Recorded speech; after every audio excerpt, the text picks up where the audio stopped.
it's Sophie here. I'm at Pure London with Kat Von D. How are you? I'm doing good, thank you. Now, I just overheard you chatting to some girls that came over and they asked the question, how much input do you have into your clothes? Do you find that's a common question you get because you're successful in other industries?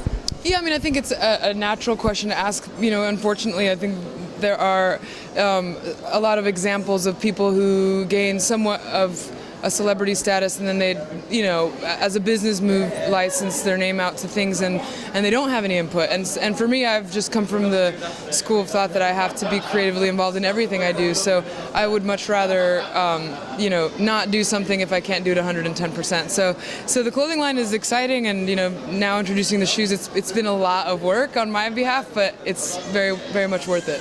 Have you felt an added pressure because people, obviously, there's going to be some awful journalists that want to say, oh, it's awful, or she didn't put in the work. Have you found that a pressure?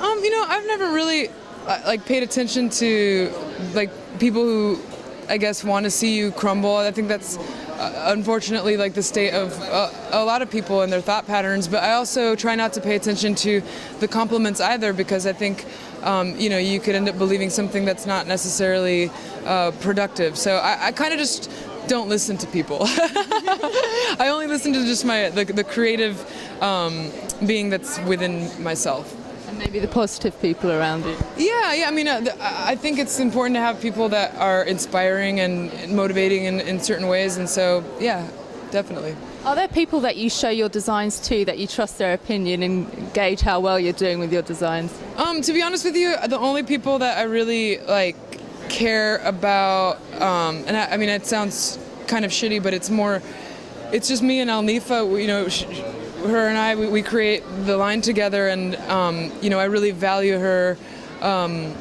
creative opinion, and I think because we both create this line, it's important for me that she loves it as much as I do. And I think as far as everybody else, I feel like people are going to love something if it's real, and I think that's what resonates with most people, whether you wear the clothes or not. You know, the response, you know, you can't deny when something there's an authenticity behind it. So that's all I want to do with it.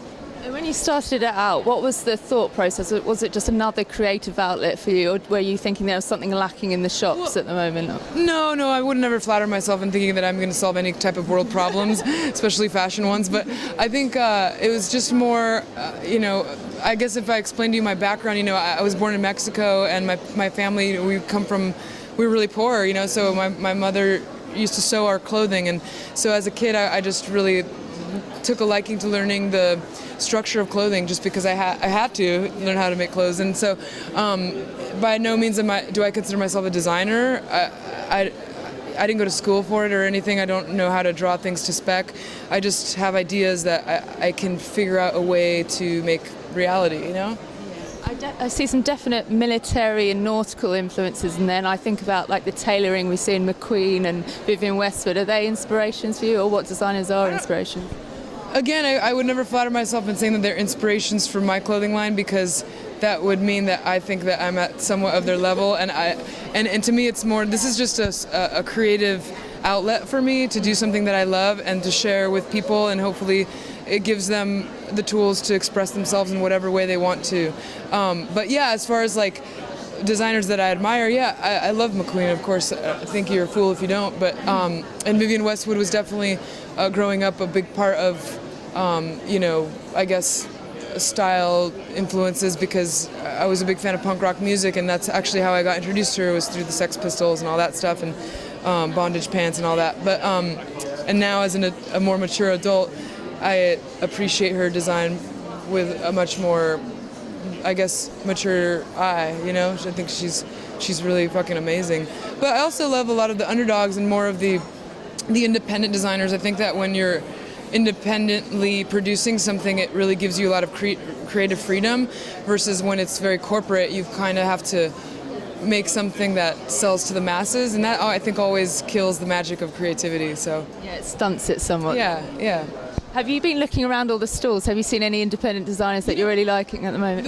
The only other designers I've been able to see are when we were backstage before the runway show, because being here and just meeting everybody has kind of taken up most of my time. But you know, it's cool being in such an awesome, huge venue with a lot of creative minds in one place. You know, I think that the energy's good, and I wish I had more time to go check out stuff, but also it's probably not a good idea because I'd probably want to buy everything. So Big splurge could happen. totally. Now, I saw on your Twitter that you said there's so many ideas whirring through your head. Is that just London in general? Do you think that kind of inspires you as a place? Yeah, I mean, London has always been a source of inspiration. I'm a big fan of music, and just a lot of my favorite bands have come from this place. But yeah, I think Europe in general is a huge inspiration for me. I tweeted that yesterday. That was Alnifa and I, after yesterday's round here, we were discussing some ideas. I was playing her some of my music and talking about lyrics and incorporating elements of music into an upcoming season. And I was just like, I get really high and amped on an idea. So I was like, the minute she left, I started drawing, and just I have to release these ideas or I'll go crazy. You not sleep sometimes if you've got things whirring around in the head? Yeah, I mean, I meditate a lot, so I used to be a lot more, I guess, an insomniac, but now I can kind of, make a list of ideas and then later on tend to them, whereas before my wheels would be turning and I couldn't sleep. So yeah, because sleep is good. Well, yeah, if you can get it. Yeah. How do you function if someone says to you, you've got to do 12 designs, we need them in a week's time? How do you work under that pressure? Does it happen for you creatively? No, I used to stress out when I was younger, I think, when I used to drink, but I think now I've celebrated 5 years of sobriety, and every year gets better and I'm more clear-headed, and so I don't believe that there's a such thing as an emergency. I think that's a mentally generated idea because, at the end of the day, it's just closed. Nobody's dying. We're fine, But it's more of just, it's fun for me. It's a creative outlet. So when there are deadlines, it's like, oh, cool, hurry up and do something fun. All right, like. If I have to. Yeah. And then it just becomes more of a matter of balancing time with all the other things that I have going on, because I don't only do clothing, I tattoo and do lots of other things, so. Would you say you're a workaholic by nature? Yeah, but I think workaholic insinuates that it's an issue, and it's never been an issue for me because I love it. Yeah, it's not a problem unless it's a problem. But yeah, I enjoy being productive. And what is the ideal scenario in terms of your work environment if you could pick one? So what's playing on the stereo? What food do you have? What's the atmosphere? Well, I mean, a majority of my creative process happens at my home, and I don't have any television there, very, very minimal electronics, so I do have a record player, and sometimes depending on what I'm into, I could listen to certain music. It'd be hard to name a band just because I'm literally obsessed with music, so you'd have to name a genre, and then I could give you 100 different bands that I listen to in that genre. But yeah, I think I just like peace and quiet, and I wake up every morning, the first thing I do is meditate for 15 minutes, and so that sets the groundwork for the rest of the day, and that's really all I'd need, water maybe, a piece of paper and a pencil. Easy to please, really. Yeah, I'm pretty low maintenance.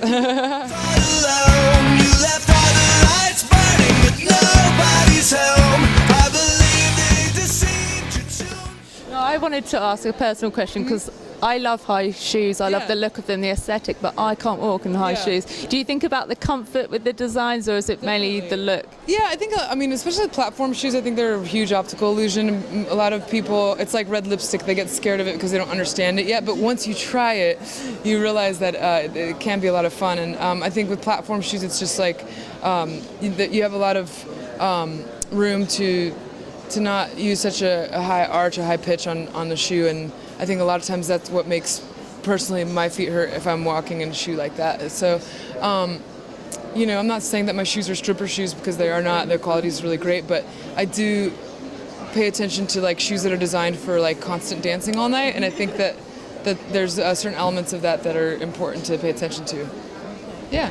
And like you said earlier, your heritage is born in Mexico, but I think there's Argentina, Spanish, Italian, and then obviously you've been in LA. So what aspects can you see have informed your designs, from all those different places? Well, I think one of my biggest muses are my surroundings, obviously, and so having a Latin upbringing, being born in Mexico definitely plays a big part of that, and then my family being from Argentina, it's like marrying elements of Europe and Latin America together. So I love architecture, and I think my trip to Prague was one of the most inspiring trips. I also love Scandinavia. So it's not even just in the names of the shoes or the collections, but there are different elements that come from all those different cultures that inspire the line. Yeah. I have to speak to you about tattooing. It'd be silly not to while I've got you.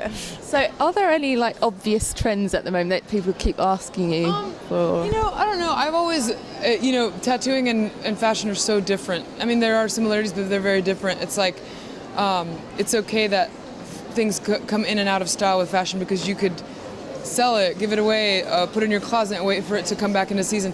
Whereas with tattoos, it's on you forever. So imagine having to wear a t-shirt for the rest of your life. You probably want to make sure that it's like a classic one that won't go out of style. And so I think that's where I steer away from trends. I think the 90s, for instance, people were getting a lot of Looney Tunes characters because Looney Tunes was really big, and Betty Boop wearing like cross colors and baggy pants. And I'm pretty sure people that got those tattoos back then are probably like, oh man, like that's not cool anymore, Or maybe they love it, who knows? But you never want to wear something that's dated forever. Do you ever say to them, I don't think that's a good idea, maybe have a rethink? Yeah, all the time. I think it's not an act of selfishness, but I am part of the creative process just as much as the person getting it. So it is a team effort. So I have to be happy with the final result as well. So if it's going to be something that goes against my moral values or that I don't feel artistically fulfilled or that I'm not the man for the job, I'd rather them go to somebody who would make them happy. So yeah, I would turn people away all the time, but not because I'm a diva, just because I know my limits. Are there any that you have that you regret? No, I don't. No, not really. I'm also a tattooer, so it's like a lot different than I think people who aren't. It's like tattoos are just tattoos for me. Like they're pretty images to look at, and although some have more profound meaning than others, they're just landmarks in time. So it's like I don't have that many ex-boyfriends, but like the few that I have a tattoo for them, and I don't ever look at them and think sad things. I think about the fun times I had at that time when I got the tattoo. Part of your life. Yeah. So yeah, no regrets really. I've had my mom tattoo me, and she doesn't even draw. So yeah. How did that turn out? It looks like a drunken 3-year-old did it. It's awesome. I love it. But it's it's my mom. It's cool. Keeps it varied as well. Yeah.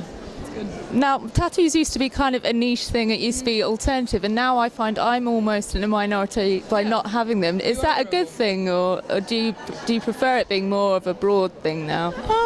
I think the punk rock kid in me probably wants it to be something that's exclusive to, the underground or the subculture. But to me, it's like, I don't know, tattoos have brought me a lot of joy, so it's great that other people are becoming more open to it. I come from a very conservative family, so the fact that the success of certain television shows brings tattooing to a positive light, it's a great thing.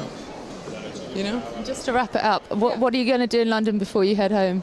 Well, my boyfriend lives out here, so this is like my last day here at the trade show, and then I'm probably going to go hang out with him and hold hands and stuff. Do you see the sights together? Are you absolute tourists when you're here? Or? No, it's funny. I mean, it's just we could literally be in any part of the world, and as long as you're together, it really doesn't matter. But of course, if there's beautiful sights everywhere you go. So yeah, we were admiring the views this morning because there's a giant Ferris wheel over here, and the London Eye. Yeah, and at nighttime it lights up blue, and I'm like, I want you to take me there. So we might go there. We'll see. Next tattoo design maybe as well.